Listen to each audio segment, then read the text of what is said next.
Good afternoon. It's Friday the 3rd of May 2024, just after 1 o'clock. Welcome to UK Column News. I'm your host, Mike Robinson. Joining me in the studio today, we've got Ben Rubin. Welcome to the programme, Ben. And Debi Evans by remote access as usual. But we're going to start very quickly, just a very brief comment on the election. We'll just use the BBC to put the statistics up. Those were the statistics that were available just before we came on air. The Labour Party claiming that they've won all kinds of landslide victories. Well, the Tories may have lost 126 council seats, according to this particular statistic, but Labour only won 52. I think it's significant, Ben, that 39 independents have won 39 new seats. I think that's pretty good, and we would like to encourage more independents to stand whenever they finally, or if they stand, call the general election. Anyway, I don't think there's any more to be said about that at this stage. If there are any results for the police and crime commissioners, no doubt we'll report that on Monday, but those have not been announced just yet. But look, I wanted to comment on this article from the Daily Mail. The headline here is AstraZeneca has admitted its COVID vaccine caused the condition that killed Gareth's BBC presenter wife. So why won't he and their son see a penny in compensation? Well, first of all, it's being described as an exclusive, and because it's exclusive, maybe they've hidden it behind the Mail Plus paywall. But nonetheless, this is about a guy called Gareth Eve and his wife, who was a BBC journalist called Lisa Shaw. Lisa passed away following vaccination with AstraZeneca. But, this article, I have to say, is an absolute disgrace. The Daily Mail is an absolute disgrace. The entire mainstream media is an absolute disgrace. And the thing is, why do I say this? Well, for two reasons. First of all, they've covered this story, but they haven't covered in any detail at all the thousands of injured or dead as a result of the jabs. But then there's this little detail from further on down the article. It says, while others, including one man who died in the same hospital ward as Lisa in the same week from exactly the same reaction to the vaccine, could be in line for compensation payments if they win in court, Gareth Eve will not. And they quote him as saying, it's because of a technicality, a loophole. I'm devastated. I feel completely abandoned all over again. It actually takes me back to just after Lisa died, when I was in that state of feeling utterly alone, thinking, well, what now? And so the basis of this is that he has been excluded from this class action because it has turned out that following or after the 7th of April 2021, and with the approval of the MHRA, a warning about the risk of thrombotic complications was added by AstraZeneca to the patient information leaflet, or at least was sent to healthcare professionals. I think it is absolutely disgraceful now that the Mail is attempting to raise money through their Mail Plus paywall by highlighting this fact, when it was the Mail in particular, along with all the other mainstream media organizations that were denying the possibility of these complications at the time and since. And Debi, so I find this really cynical, actually, this entire article. I'm pleased that Gareth Eve and his issue is being given some publicity, but nonetheless, lots of other vaccine injured not getting any publicity.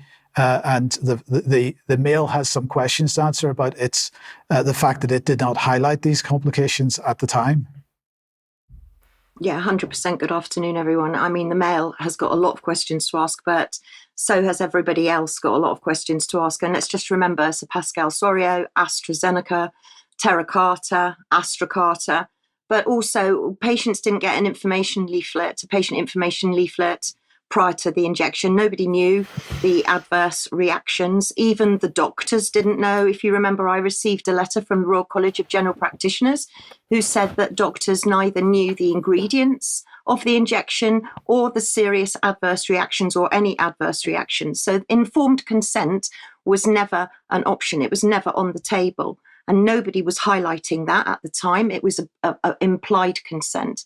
But if viewers want to go back and look at this legal issue a little bit more, we did a very good interview with Peter Todd, who's been acting. He's a solicitor and he's been acting on behalf of the vaccine injured. The interview's called You're Not Alone, and it's on the column. And we screened it in March 2023. And I'm going to try and get in contact with Peter to see if we can get an update on this. But clearly there is a long, long way to go, as we are going to come and see. We're going to wait and see in my next segment, which actually brings me on to the MHRA, and we will talk a bit more about AstraZeneca.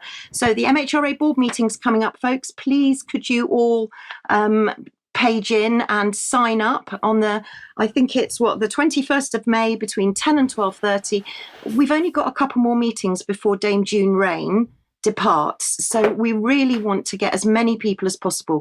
Please register, and also really now going back to AstraZeneca and tandeming in with your story, Mike, on AstraZeneca. And there are two sides, as we know, to the vaccine miracle. And Jamie Scott, who was fit and healthy before the jab, is now not so fit and healthy, and he is actually suing AstraZeneca. So there are some of them that are still taking legal action. But can I just remind you, Matt Hancock, what did he say about the AstraZeneca vaccine? The Oxford AstraZeneca jab is safe. We know that over 10 million people have had it in this country, and that's what the British regulator says, but also the World Health Organization and even the European regulator. Now, we keep the effects of these vaccines under review all the time, and we know that the Oxford AstraZeneca vaccine is saving lives in the UK right now. So if you get the call, get the jab. Really, Matt? Really? Thank you to Kenny for finding me that clip. And finally, on this little segment, Victoria Atkins, it would appear, didn't get the memo. Her aides let her down. She didn't snub the COVID vaccine victims. She just didn't get the memo. Well, you know now, Victoria, so when's the meeting? Do let us know. Yes, that's a very good question. What can we say about that? We'll have much more on this in coming days and weeks, I'm sure. Ben, let's move on to My Life, My Say. Absolutely, yes. Yet again, we're talking about My Life, My Say. United we stand, divided we fall is the phrase. And we are more divided now than at any other time in our nation's history. We're pitting the young against the old. We're pitting women against men, religion against religion, race against race. And this is entirely by design. Who benefits? Tyrannical powers. Who sits at the centre of this stuff? Well, organisations like My Life, My Say, and the entities that surround it. This UK youth charity, ostensibly a non-partisan effort to get young people involved in politics, is extraordinarily well linked into the senior levels of the establishment. It has relationship with the Tony Blair Institute, with Sadiq Khan, the US Embassy, MI6, One Young World, another youth charity, which is whose patron is Meghan Markle, NCS, the National Citizen Service, whose chairman is Lord Cameron, our Foreign Secretary, UK Youth, whose patron is Princess Anne, R&Co 4 Generations, which is the Rothschild family based out of Paris, Tortoise Media, which is a new media organisation which works directly with the Rothschild family. And My Life, My Say sits in the centre of all of this. It's run by this gentleman, Mehdi Chauban, MBE. He got his MBE for getting young people into politics. That's ostensibly what this organisation is here to do. It's got a board of trustees, as all charities do. I won't go through all of them right now, but the one that's particularly interesting, given what we've already been talking about, what's going on this week and this year, is this woman, Harjit Sahota, who is the head of external relations and stakeholders for Keir Starmer at the UK Labour Party. And according to, in her own words, her job is about directing the electoral and targeting strategy for community engagement for the UK 2024 general election. That's what she's there to do. She's trying to get that fella on the right-hand side of the stage into power, which will ultimately mean that the guy on the left-hand side of the stage, Tony Blair, will be in power, because that's ultimately, I believe, who Starmer is working for. It's not very non-partisan, is it?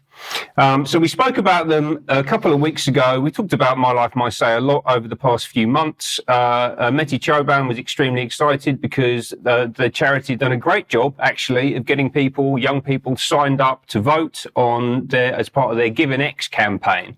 And we've already reported on this.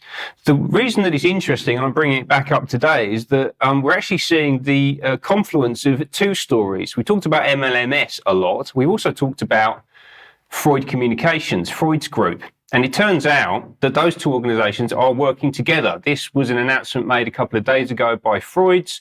My Life, My Say, a non-partisan youth-led charity, is campaigning to increase voter participation through the GiveNext campaign. With our support, so they are working together, more than 113,000 young people registered on National Voter Registration Day. Right, so these two things are actually the same thing. And let's remind ourselves what Freud's are up to. Amongst other things, they run Gold's House, the diverse community of business and political leaders, activists, NGOs and entrepreneurs focused on delivering the UN Sustainable Development Goals.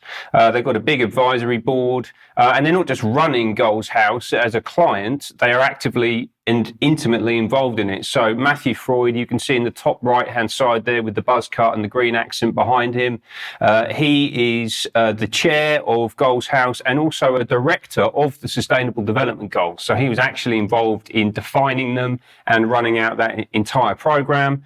Let's remind ourselves a bit about Gold's House. We talked about this a lot, particularly back in January around Davos. This is James Harding, the tortoise editor, stood in front of a tapestry of Satan. This is the Grace and Perry Walthamstow tapestry, which we subsequently found out actually hangs in the Freud's office. Yeah, so that's probably owned by Matthew Freud, and they take it around with them to go to these meetings.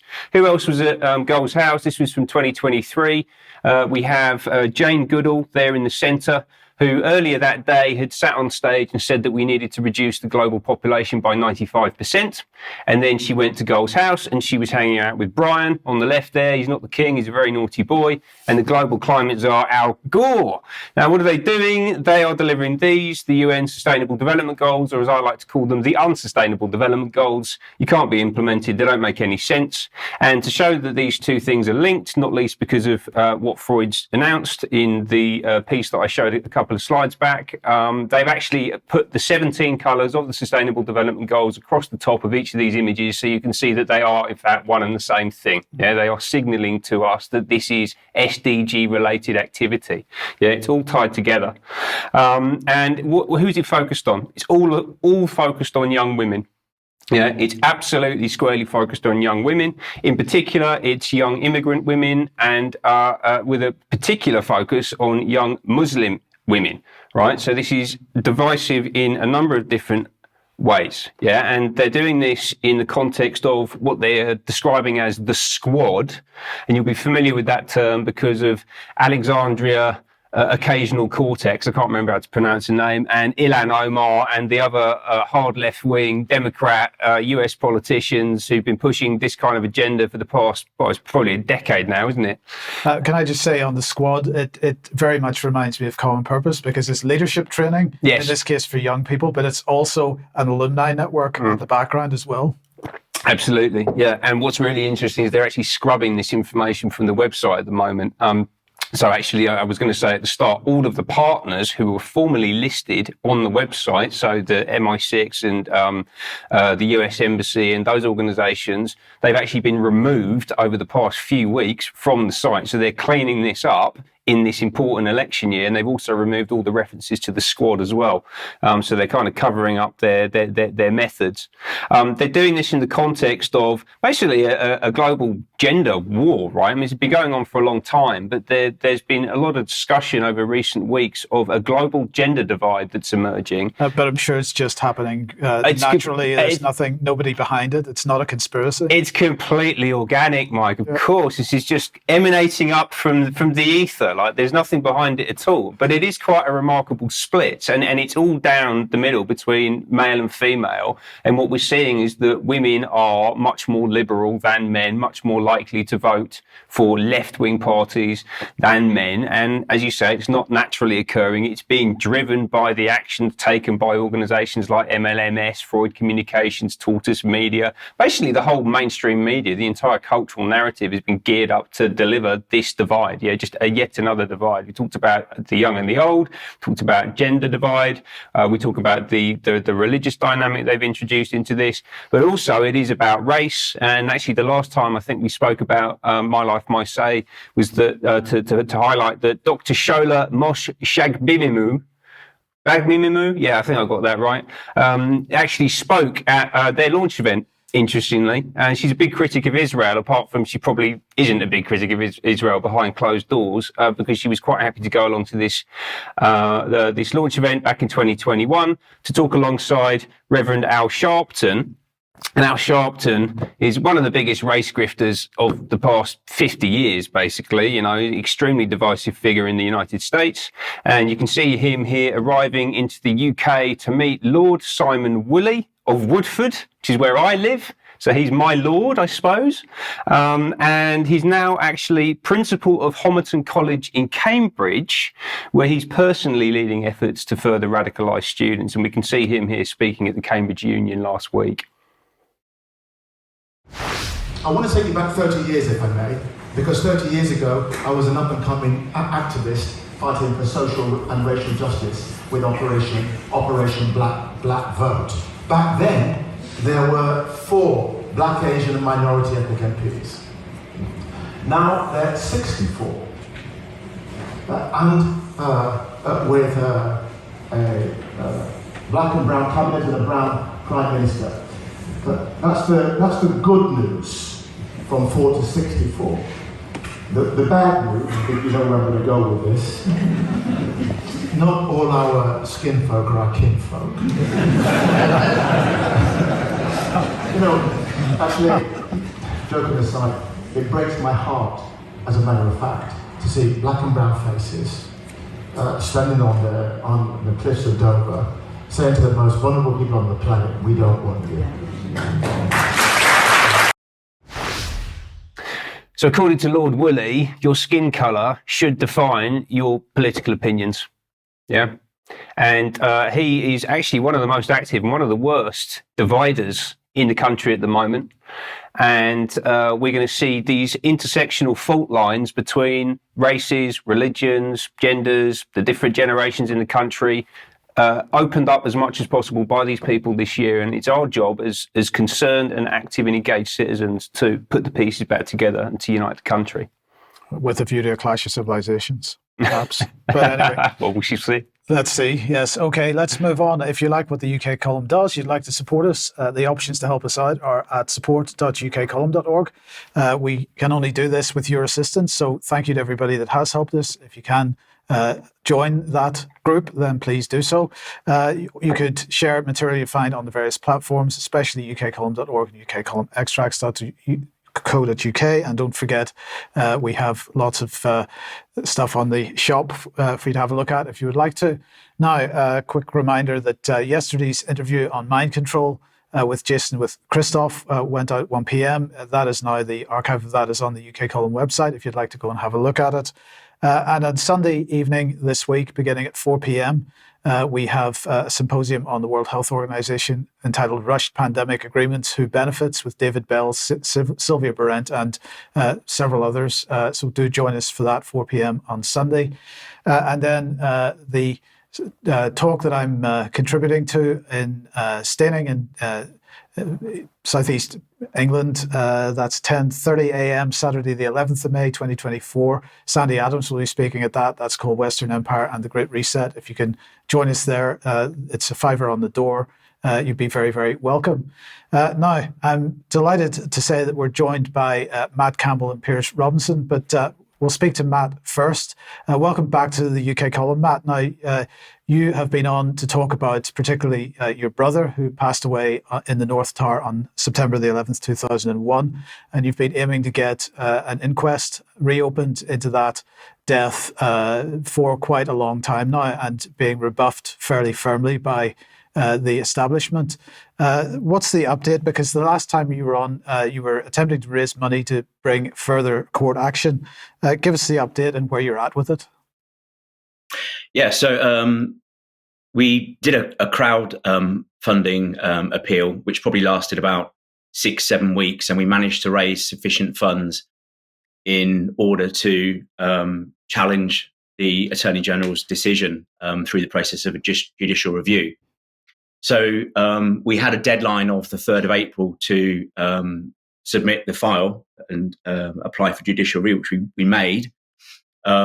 Because it's actually quite a complicated case and there's a lot of supporting documents, we are actually still in the process of filing additional documents. So that should be finished next week, and then the Attorney General has about 3 weeks to respond as to whether they are going to, stand by their decision and let the court make a decision as to whether judicial review hearing would be held. And so, apart from us just finishing off the final submission next week, by the end of May, we will know, which path the Attorney General wants to take, whether they're going to capitulate, whether she's going to capitulate and essentially sign a consent order saying, we back down, or whether they're actually going to, say we're going to meet you in court. So that's where we're at right now. Yeah. And so where does that decision lie? Is that if the attorney, it's the Attorney General's decision to decide how to act, and depending on how she reacts, it will then go to court for judicial review. Can she block that process?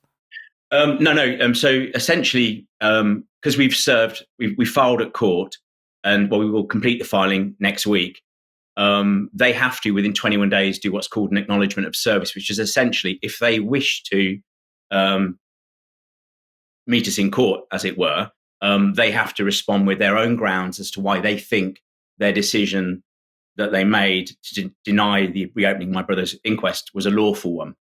At that point, it's then in the High Court's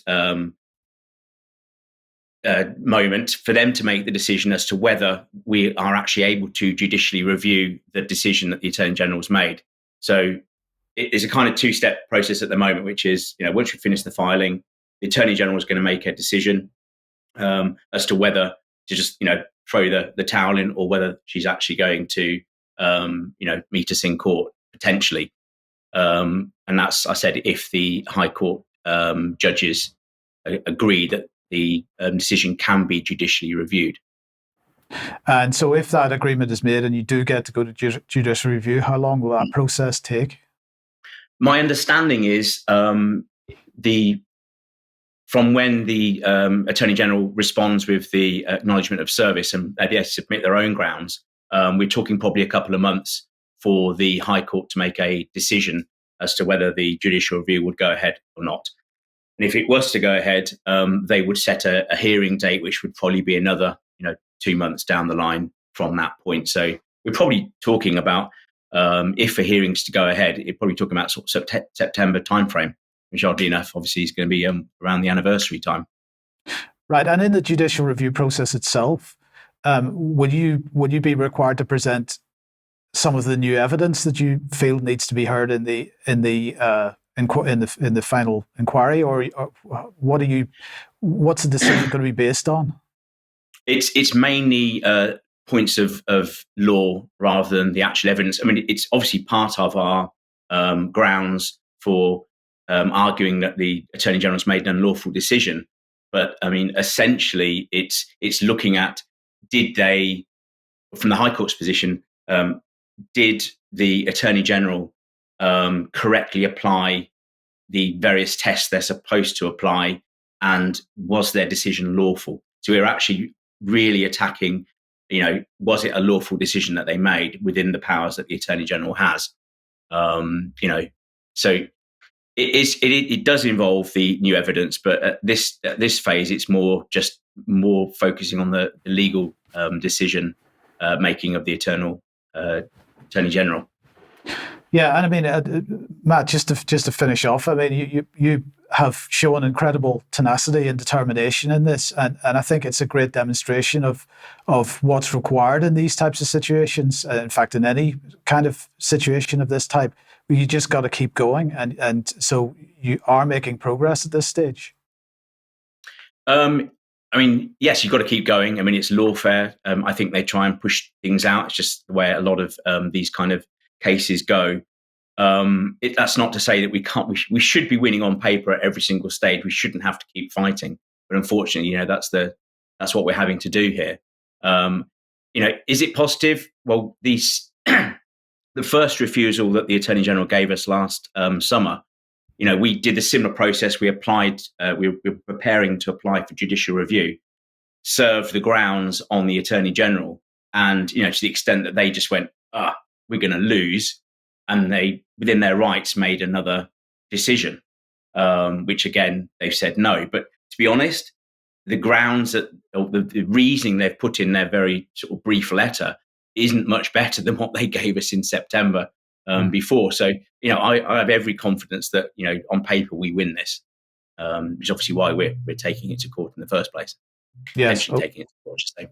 Yeah, brilliant. Well, I mean, we wish you all the best with it and so on. But Piers, let's welcome you to the program. And at the weekend, there will be a showing of Peace, War and 9/11 featuring Graham McQueen, who passed away some time ago. But you will be attending, and Matt will be attending as well to take part in a Q&A.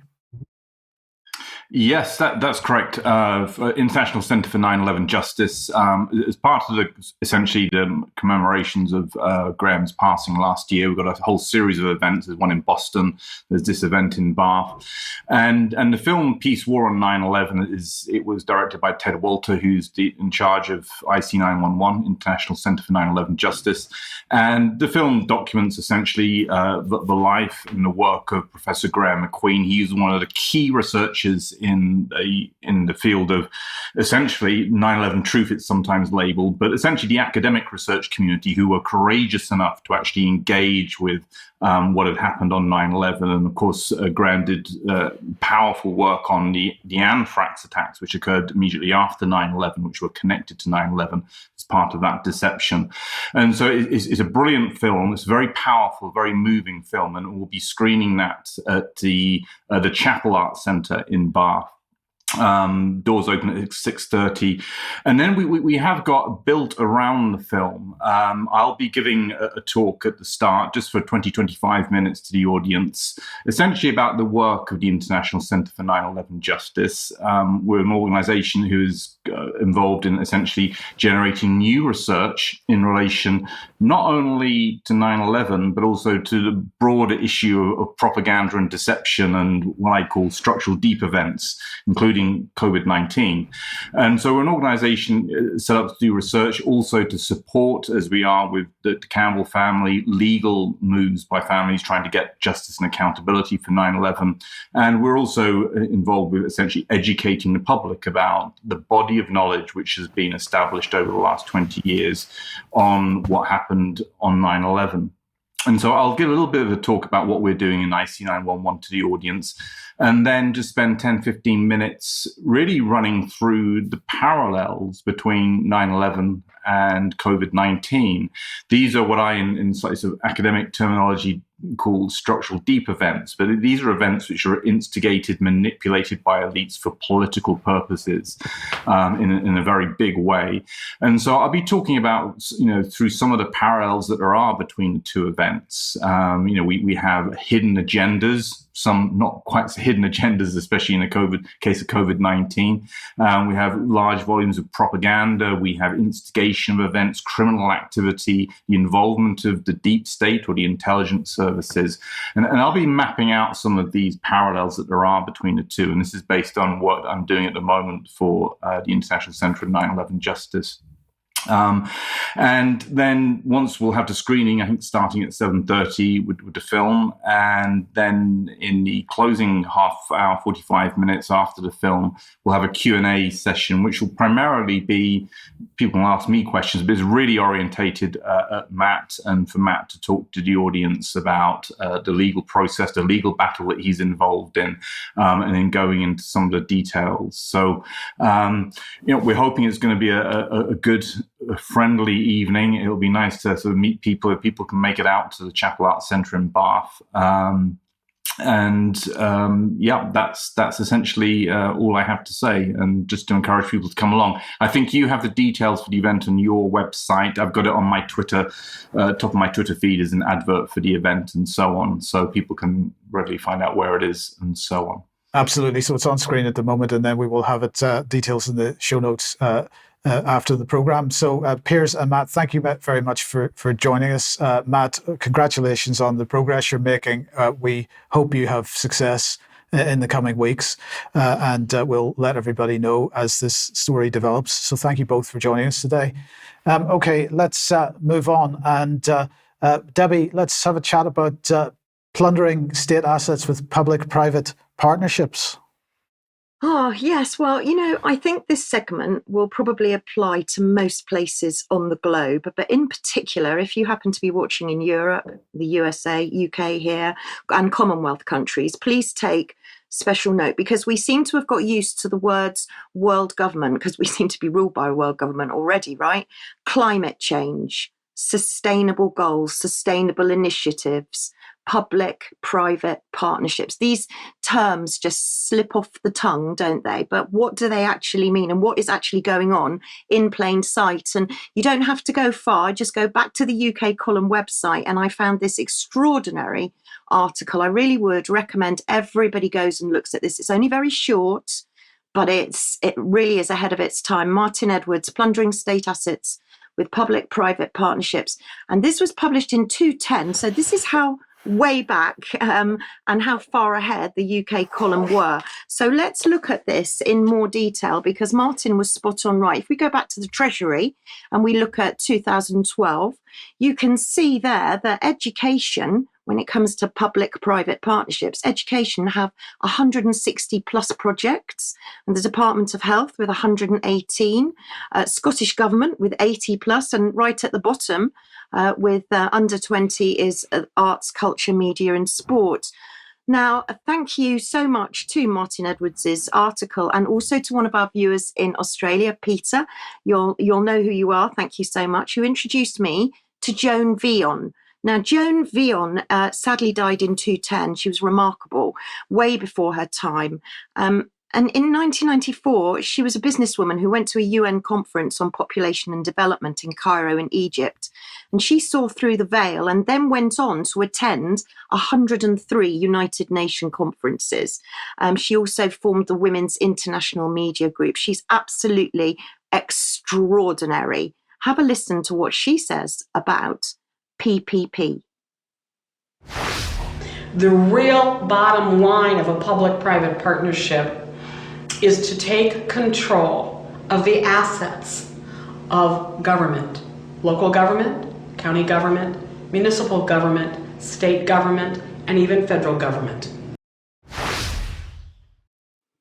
To take control of assets. This is an asset transfer. Now, I'm going to give you a quick whistle-stop tour through just a few pages that you can find on the net regarding public-private partnerships. So first of all, Open Democracy, they published this article back in 2019, how the United Nations is quietly being turned into a public-private partnership, a new agreement with the World Economic Forum. So let's go to the World Economic Forum next, and you can see that they're looking at climate change. What a surprise. And also there you've got your G40, G20 Global Smart Cities. Those are just two of the many papers that you'll find on the WEF. Then we go to McKinsey. So McKinsey are up to their necks in, we'll call it PPP to save time, public-private partnership, at the highest level.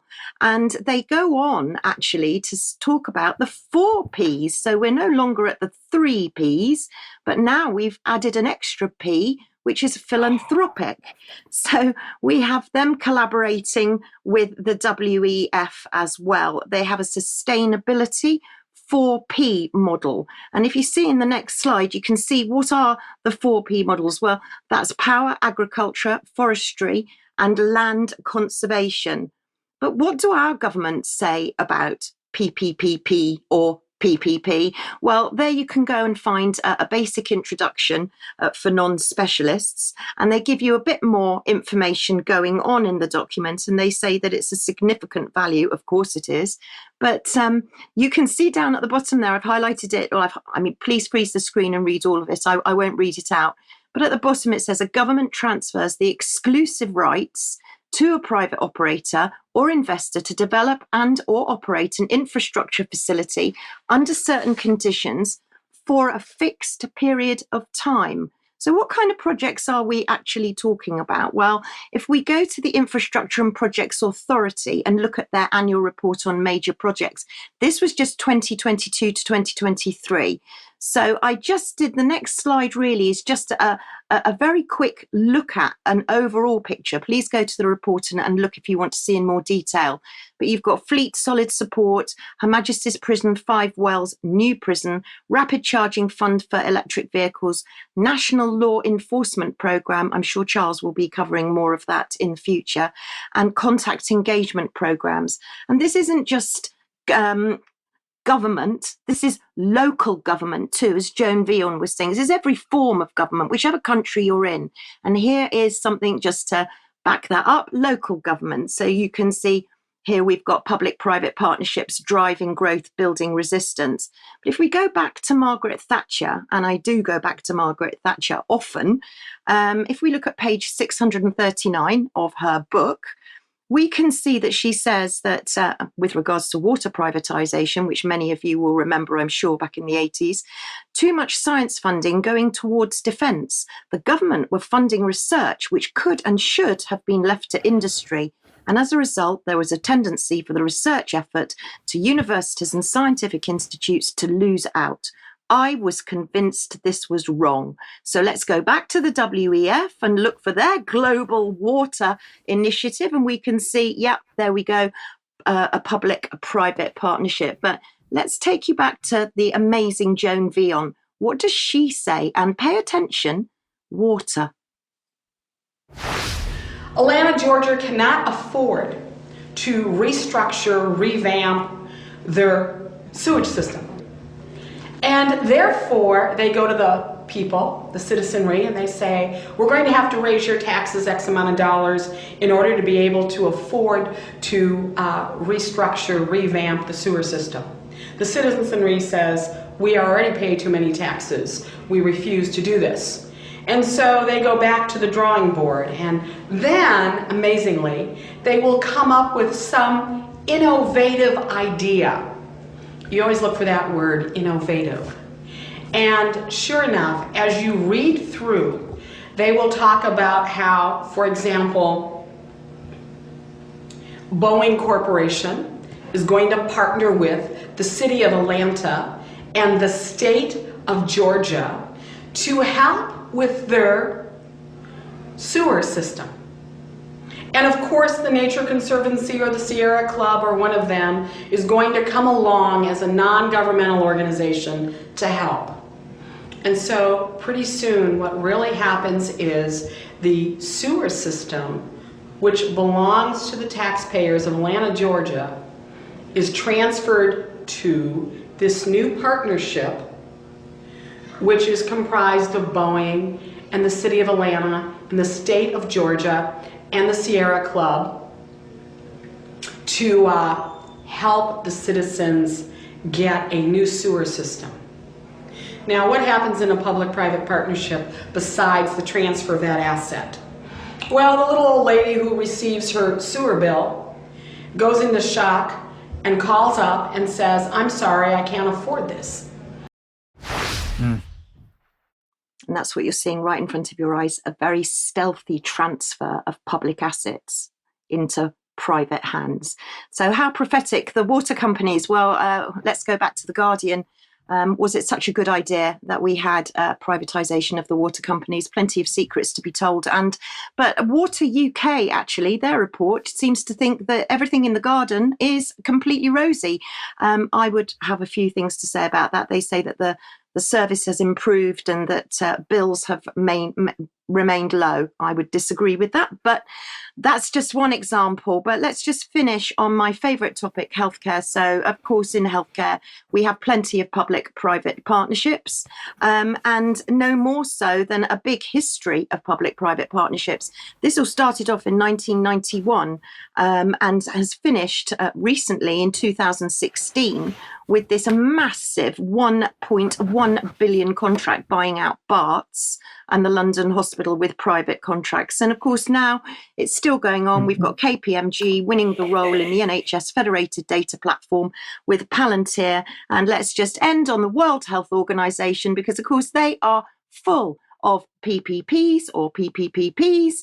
And of course, if we look at the stakeholders and the contributors, there you go, Bill and Melinda Gates, number 2. So PPPs, world government, one in the same. Yes, indeed. And well, let's bring ourselves then back to the wonderful Mark Carney, who, of course, was governor of the Bank of England for many years.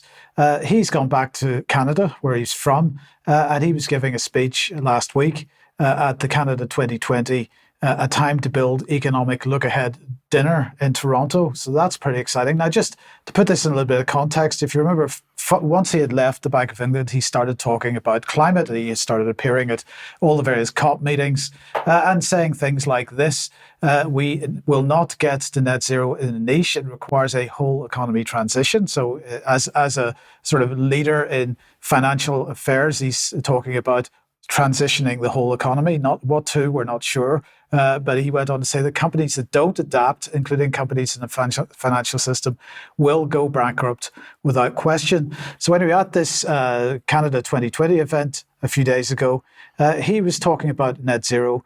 Let's have a listen to what he had to say. Which brings me to the second rewiring, which is this energy transition, the net zero transition. This is much bigger and moving even faster than most realize. A few years ago, businesses around the world invested 50 cents in clean energy for every dollar they put into fossil fuel energy. Now they invest 2 in clean energy for every dollar in fossil fuel energy. $2 trillion in clean right now. And that ratio is only going to continue to grow because being low carbon is now a fundamental driver of competitiveness, and it's a dynamic that's being reinforced by the AI revolution. And on that last point, I'll just give one fact. The explosion in AI computing power is driving the top 4 US tech companies, and I'll just take the top 4, their power demand, which is all clean power demand, this year is greater than the generating capacity of Sweden, and it's only going to increase. Now, so make no mistake, the global economy is in a new regime, but the laws of economics haven't changed. And as a consequence of that, the world's prone to higher and more volatile inflation, higher interest rates, not just today, but over the medium term, and new drivers of productivity. And there are other laws. Since debts must be repaid and investors rewarded for taking risks, governments that spend too much and invest too little will eventually pay a heavy price. So it's not just companies and banks that are going to go bankrupt, it's governments as well. They're going to bankrupt governments that don't do the right thing. And the right thing, as far as he is concerned, is to be jumping on the net zero bandwagon and so on. But he wasn't worried about telling lies in his speech. So let's listen to a second short clip here. Some right-wing populists that see current anxieties as an opportunity to stoke anger because anger is what's necessary for their project. After all, people don't demolish things when they're positive or optimistic. I know this. I know this from my time in the UK, where for years the rallying cry of Brexiters was broken Britain. And their solution to take back control was actually code for tear down your future. So while Brexiters promised that they were going to create Singapore on the Thames, the Truss government actually delivered Argentina on the Channel. Broken Britain. Does that sound familiar? When politicians claim our great democracies are broken, it's not because they want to fix them. It's because they want a license to demolish. So we'll talk about much more about this in extra, because that was just spectacular. But look, he said with a straight face that the Truss government turned Britain, destroyed Britain. The Truss government wasn't in government for long enough to do anything. About 3 weeks. So this was a complete lie, his position there. But anyway, we will talk more about that in extra. But on a related topic, then let's put this on screen, because we've talked about Anthropy, and we've talked. I mean, that place, the name escapes me. The Eden Project. The Eden Project. It's the most anti-human place I think I've ever been to. Actually, but we can talk about that in extra as well. Well, yeah, quite. And I mean, you say a related topic. Everything we're talking about today is related. All of this stuff links together. The global PPP needs to touch down in the nation state. How does it touch down in the nation state? Through organisations like Anthropy. We talked about it last week, right? And we'll be talking about it a lot more, because they're gearing up this year. They describe themselves as a Davos on sea. I'm bringing them back into the mix because on the back of the big launch event we spoke about last week, they've just announced their Anthropy alliances. So these are new national, thematic and regional leadership alliances to lead organisations into implementing, turning the philosophy into action and impact, right? So they've got a global philosophy, a public-private partnership. How do they actually put that into the system? They do it through people, through relationships, through organisations. I'll just touch on a few of these here so that jumped out at me. The first one, children and education, is being represented by Ben Fletcher, who's Chief Financial Officer and Transformation Director at the Very Group, which is Littlewood's catalogues, which is basically it's a financial services company, actually, because people buy that stuff on credit, ridiculous APR. And it's also owned by the Carlyle Group, who are the primary beneficiary of the war in Iraq, alongside Halliburton. So that's who we've got thinking about children and education. Who else have we got on here? Rain Newton-Smith, the Chief Executive of the Confederation of British Industry. So this is an extraordinarily high-powered and well-connected group of people. You've got Professor Jürgen Meyer, CBE. There's a lot of CBEs, MBEs, OBEs as part of Anthropy within their network. He runs the Northern Powerhouse Partnership. All right, so George Osborne's big push to basically create a mega city in the north. He's running it. He actually talks on his LinkedIn profile about personally being invested in delivering the fourth industrial revolution. He actually says that publicly. He's looking after infrastructure. There's a guy from NatWest in the mix there as well. And then also, interestingly, particularly given what we've just heard from Mark Carney, my former colleague, Rob Dopel, Managing Partner for Sustainability at EY, is looking after climate and natural places. And we've got a little short clip from him talking, which we're going to show you now. I think CFOs have got such a critical role to play around keeping sustainability front and center for the organization. Basically, all decisions in an organization, all capital decisions, all spend decisions, all flow through finance. And I think finance have the responsibility of ensuring that those decisions are made, not just looking at financial outcomes, but looking at much broader outcomes. Because the stakeholder environment has changed, the expectations have changed of organizations. What are you doing for society, what you're doing for climate, what you're doing for people, etc. And I think CFOs therefore have got a responsibility to ensure that decision-making process and how they provide decision support to the business incorporates a broader set of measures than just pure financial. All decisions go through finance.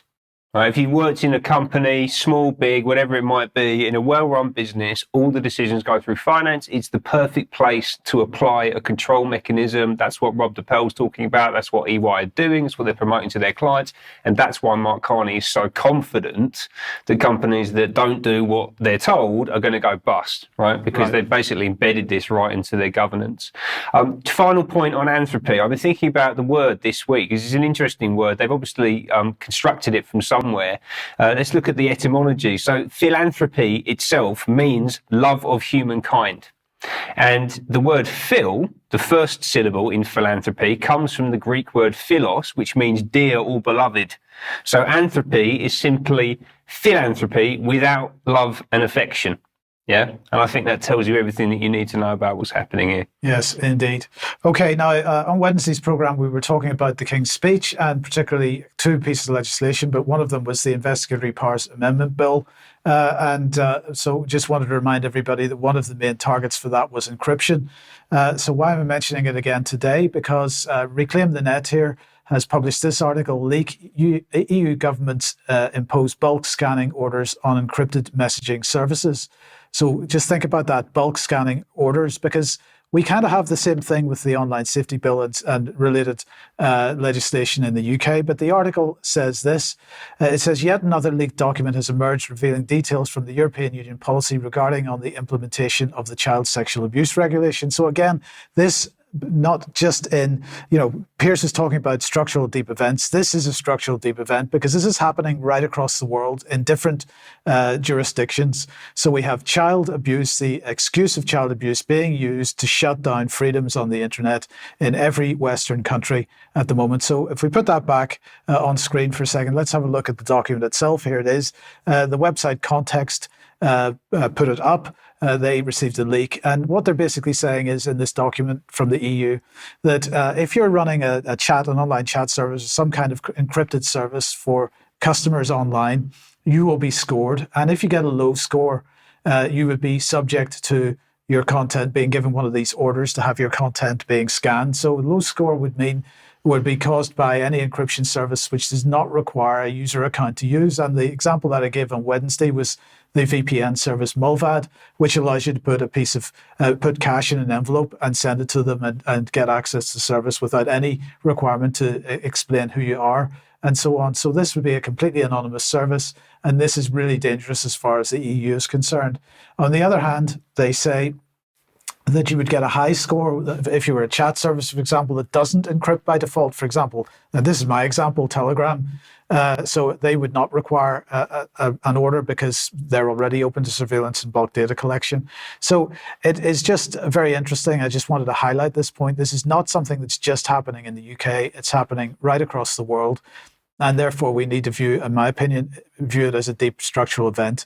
And consider it accordingly. Okay, let's move on then, Debbie. And what are we talking about here? Bill Gates is back in the picture.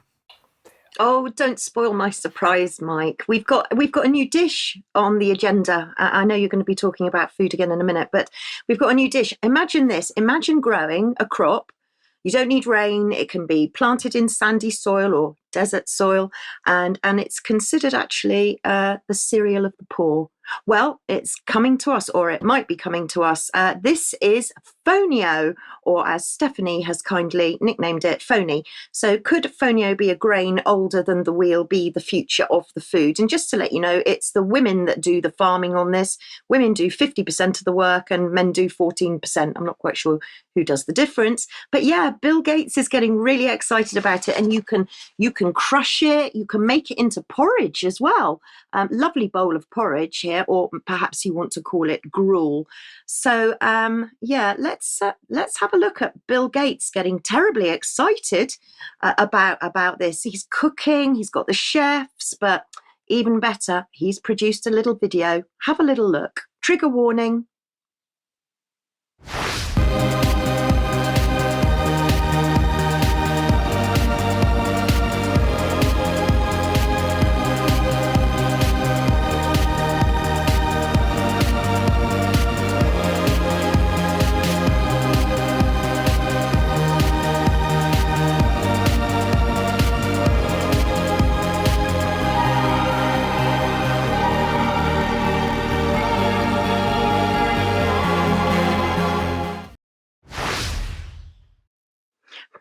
Well, if you don't fancy eating it, don't worry. You can brew with it. So Fonio is being actually used in British, in the UK, because Thornbridge Brewery and Guinness have already signed up because, of course, it grows so well in drought areas. Perhaps that means we're going to have a drought. I'm not sure.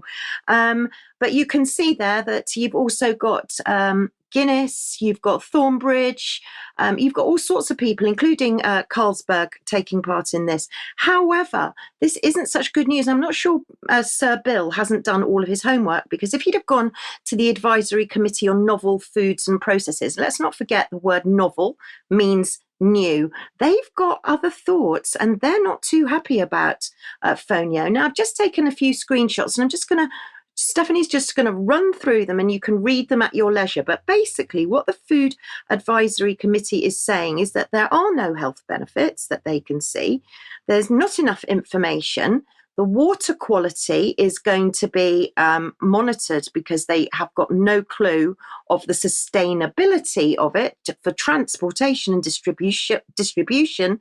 It could also affect thyroid activity. So the significant conclusion was actually that there was no conclusion, and it doesn't seem to be safe or a good bet for a European diet. So perhaps Sir Bill wants to go back and do his homework. But I must say, Sir Bill has just had to sell 2 of his yachts because apparently now he's at the bottom of the top billionaires list. Just saying. Yes, okay, but maybe we shouldn't say that. Okay, thank you, Debbie, thank you for that. But sticking with food, of course, let's bring Full Fact on screen, because Full Fact some time ago was very, very keen to tell us that Agenda 2030 will not enforce eating insects, banning cars, or a global dictatorship. So insects are not on the menu. Right.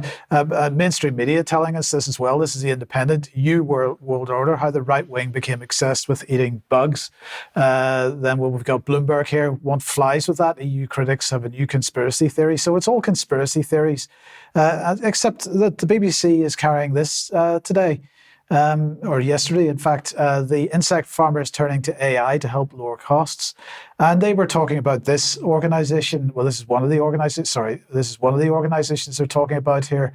If I can get this to play properly, Full Circle, who are providing bugs to be used in animal feed. So the bug food is going to pigs, and it's also going to shrimps. So, we might not be eating it directly, but we're certainly eating food which has been eating that type of protein. And this is one of a growing number of biotech organizations that are developing mechanisms for growing bugs in factory formats. And they're wanting to lower their costs by bringing AI into the picture as well. So, all the people that are shouting that there's nothing in this bug eating story, they might want to look again at the situation. But related in a certain sense is genomics. And the reason I say that, of course, is because what's behind all this, aside from Bill Gates, is the gene editing idea, which the UK passed legislation for. But what's the latest on Genomics England?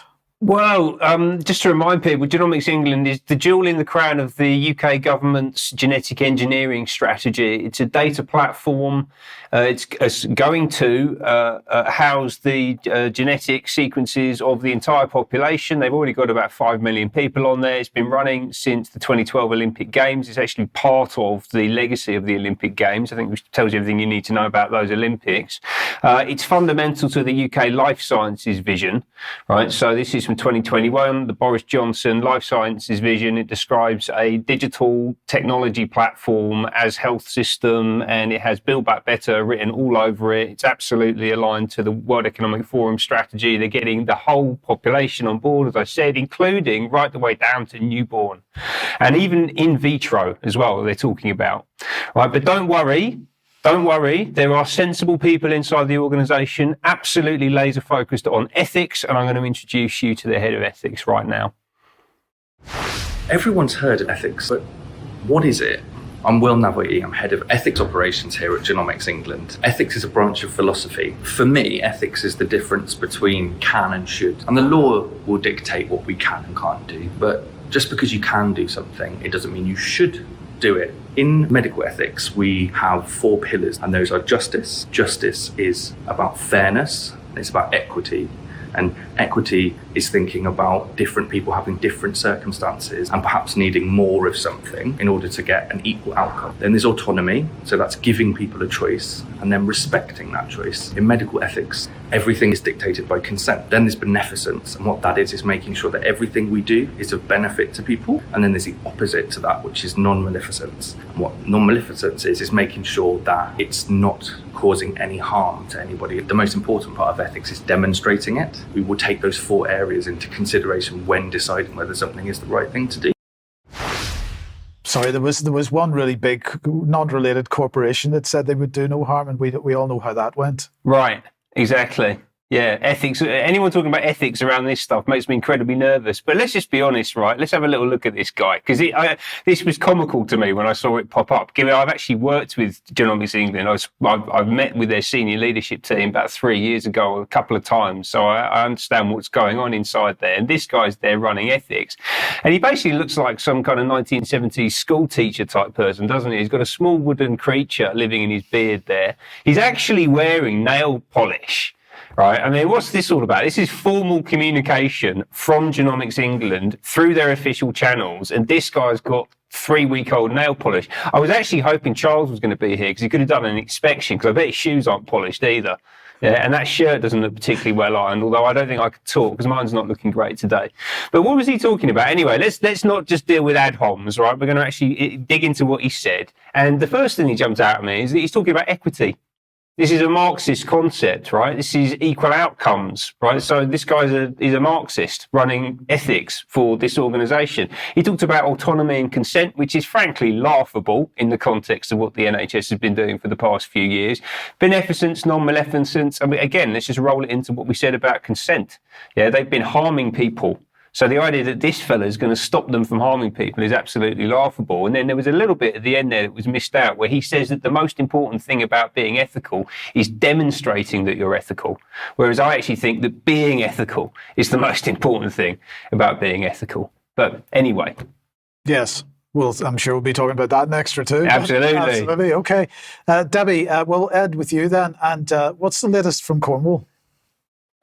Well, I've got lots to say about Cornwall, actually. We'll talk more about it in extra. But if you're thinking of coming to Cornwall for a holiday this summer, coming to see the Eden Project, you might have a surprise, because they're talking about taxing tourists coming into Cornwall. And actually, they're going to tax them probably coming into Devon as well, to make sure that they don't ever get to Cornwall. So, yeah, watch this space. And if you want to come and see new species of jumping spider, we've got one of those as well. Okay, Debbie, thank you very much. Thank you very much to Ben as well. And thank you for all joining us today. It's been a fun program. We will be back in a few minutes for some extra. Hope everyone has a great weekend, whether you're joining us for extra or not. And we will see you at 1 p.m. as usual on Monday. Thanks for joining us. Bye-bye. Bye-bye.